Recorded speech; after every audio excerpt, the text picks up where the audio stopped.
Hi guys, in this video I'm going to be showing you how to build a discounted cash flow model. In this example we're going to be using Microsoft stock.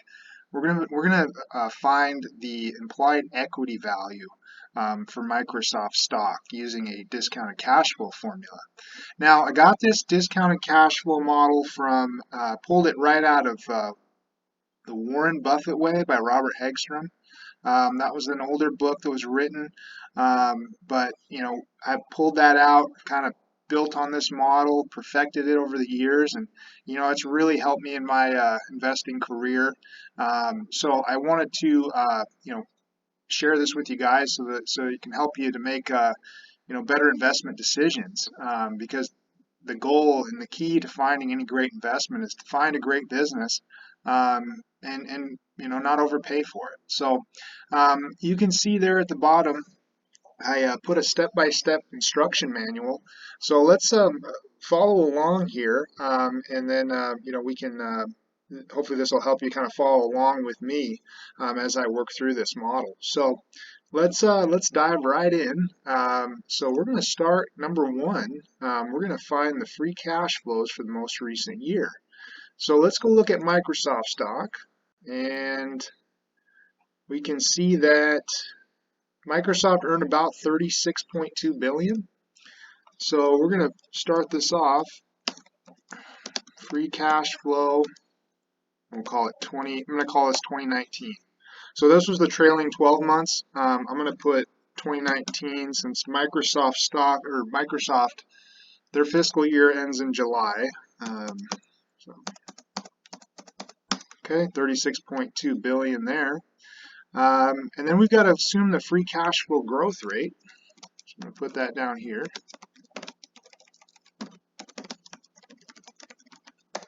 So in this example, I like to use the free cash flow growth rate. I like to use typically about 8 to 9%, because that's kind of the opportunity cost. I like to think of as money, because that's the rate that you could earn on a dollar invested, say in the S&P 500 or any other low-cost index fund.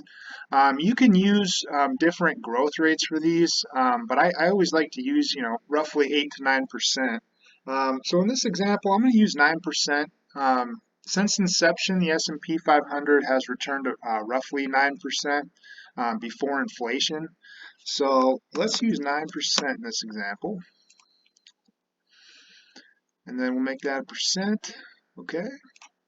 And then what we're going to do is we're going to extrapolate out these future cash flows. Okay. So the point of this model that, the present value of a dollar is worth more today than it will be 10 years from now, just because you could invest that money in, say, a stock market index fund, and then it'll lose value through inflation as well. So the goal of a discounted cash flow model is to sum all the future cash flows and then discount them back to find the present value. So we're going to call this first one, I'm going to call it, let's pull this out a little bit. I'm going to call this one number of years. And then this is going to be the years. So let's pull this out to 11 years. And then year one is going to be 2020. Year two, 2021. And then let's pull this out to year 11. This is a 10-year discounted cash flow model, but I'm going to pull it out to the 11th year, and I'll show you why in a moment. So then what we're going to do is find the free cash flows. And then step 3, we're going to extrapolate the future cash flows. So as you can see on the bottom there, I put the free cash flow growth rate. So what that is it's the investment times 1 plus the growth rate to the number of years, or to the t power. So in this example, we're going to make this the free cash flow in 2019, which is 36.2 billion, and I'm going to anchor this one. And then we're going to multiply this times 1 plus our free cash flow growth rate of 9%, and I'm going to anchor that. And then we're going to make that to the first power. Okay, 39.458 billion. Essentially what that's saying is that 36.2 billion, if you're 9% on that, it's going to be worth roughly 39.4 after 1 year. So let's pull that out. Okay, we get our free cash flows. And then step 4, we've got to assume the discount rate. So the discount rate, I like to look at that as the discount rate. It can be referred to as the weighted average cost of capital. It can also be, whatever the opportunity cost of investing, of an investment is. I like to use typically anywhere from roughly, 6 to 9%. Corporate bond yields have been roughly, in that 4 to 6, 7% range. So for the discount rate, I'm going to use 7% in this example. Okay. So then we've got at number 5, step 5, we've got to find the discount factors. So we'll put discount factors. Okay, and then you can see there below on the key formulas, the discount factor. It's going to be 1 divided by 1 plus the discount rate, and we're going to anchor this, okay, to the first power.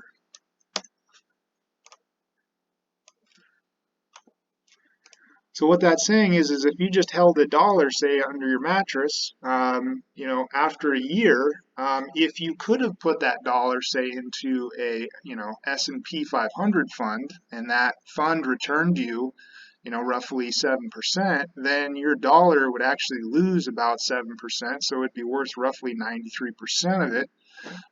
So we're discounting the future cash flows back to the present. So you can see here the discount factors are extrapolated out through year 11.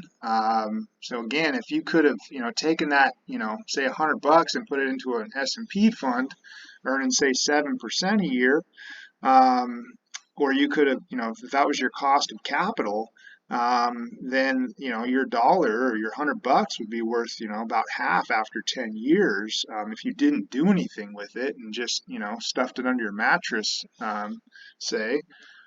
So we've got our discount factors. So now we're going to discount in step 6. We're going to discount our future cash flows. So these are going to be our discounted cash flows. Okay.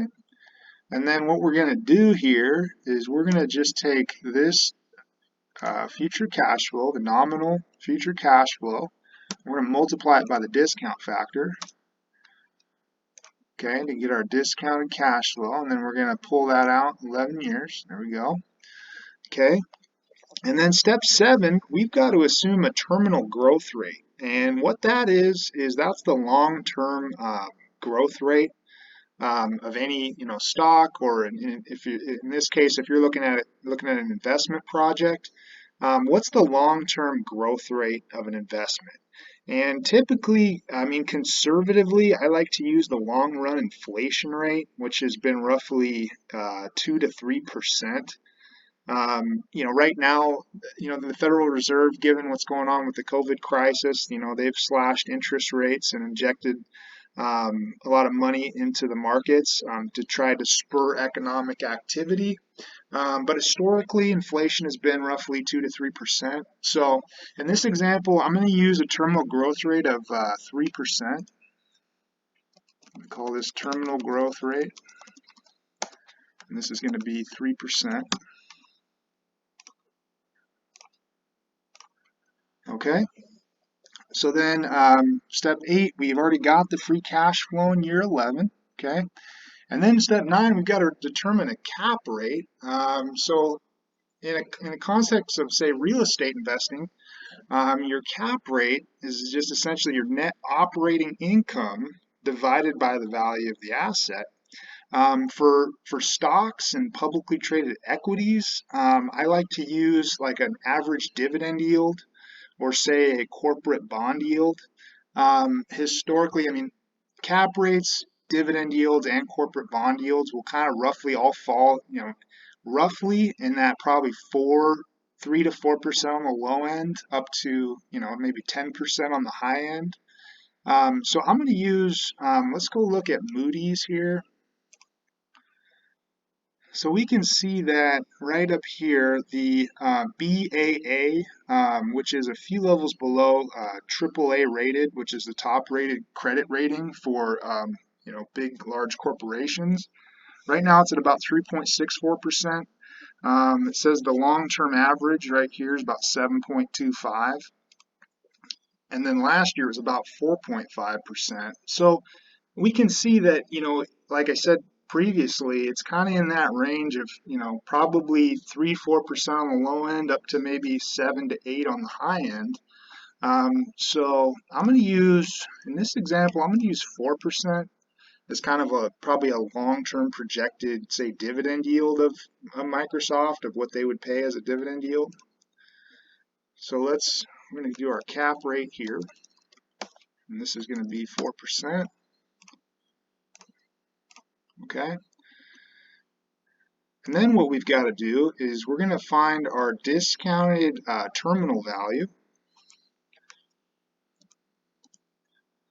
So what we've got to do is pull that discounted cash flow in year 11, call it Y11, and that's going to be equal to about 44.3 billion. And then we're going to take our cap rate, we're going to pull our cap rate of 4%.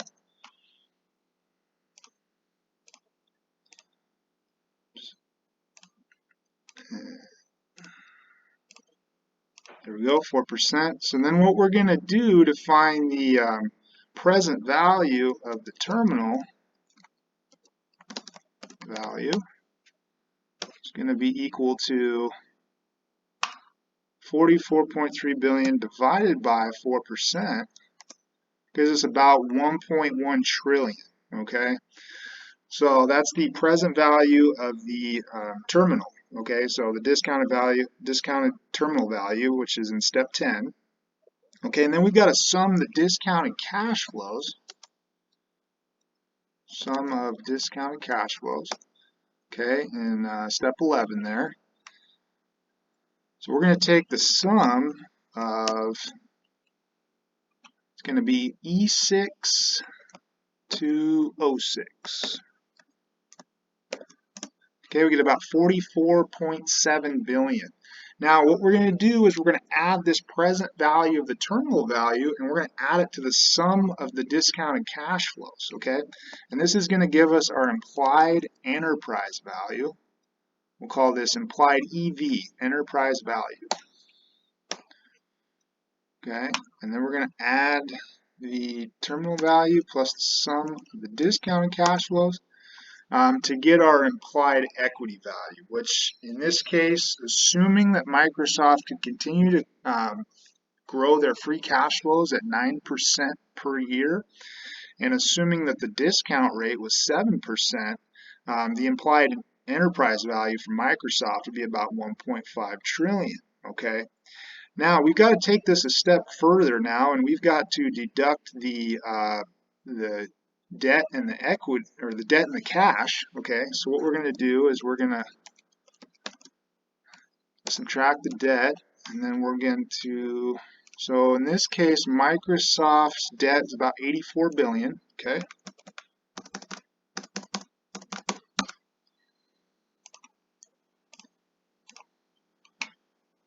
And then we're going to add not the equity, the cash.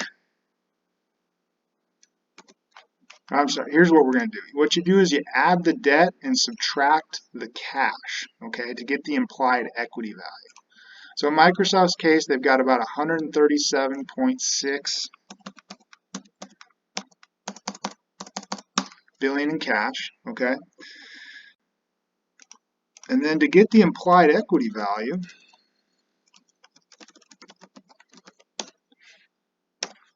we're going to take the EV value, we're going to add the debt, and we're going to subtract the cash. Because what the equity value is saying is that if an acquirer came in and purchased 100% of Microsoft, they would have to assume the debt and then they could, pocket the cash. So the implied equity value in this case is about 1.5 trillion. Okay, so in step 12 there, we added the discounted cash flow with the present value of the terminal, okay, to get our implied equity value. Okay, and then step 13, we need to know the total number of shares outstanding. So shares outstanding to get the implied price per share, the equity value per share of Microsoft stock. So let's go look at Microsoft and let's find the shares outstanding is about 7.58 billion.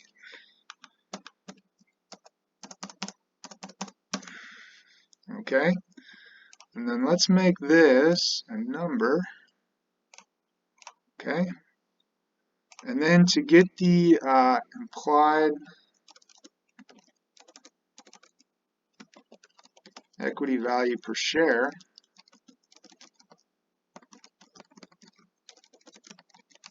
we take this 1.5 trillion and divide it by the total number of shares outstanding. We get 198.10. Now, if we look at Microsoft stock closed on June 17th at 194.24. So we'll call it the current share price is 194.24.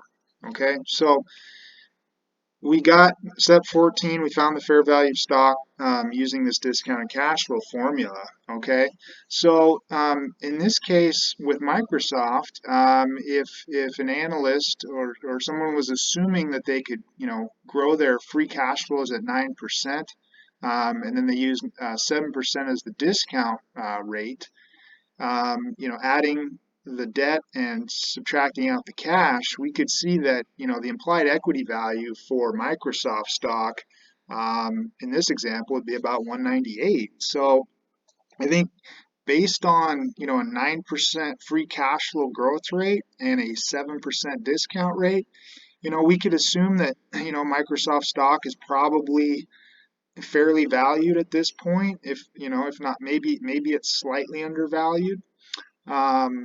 So I think this really helps investors. I mean, it's helped us a lot in our investment career to find undervalued investments. It works best with companies that have, say large cap companies or well-established companies with solid track records and a predictable, consistent, free cash flow earning capacity.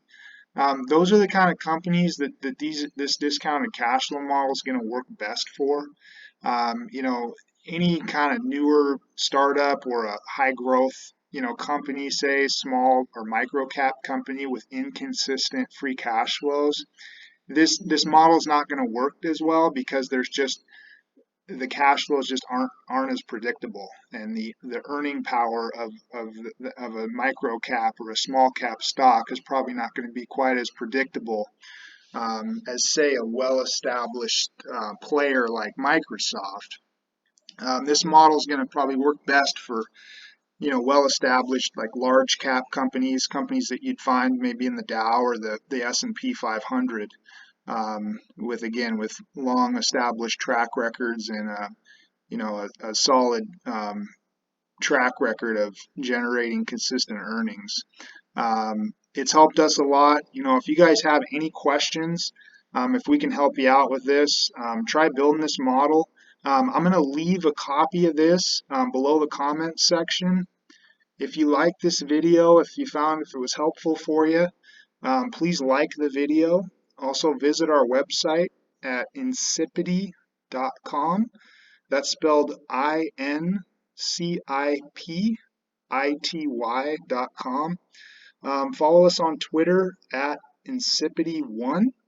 We're also on Facebook and LinkedIn as well. So check us out there. If you guys have any questions, if you want us to check out a stock for you, please feel free to leave a comment in the comment section below. And really appreciate you watching this video. And thanks again. And look forward to seeing you here on a future video.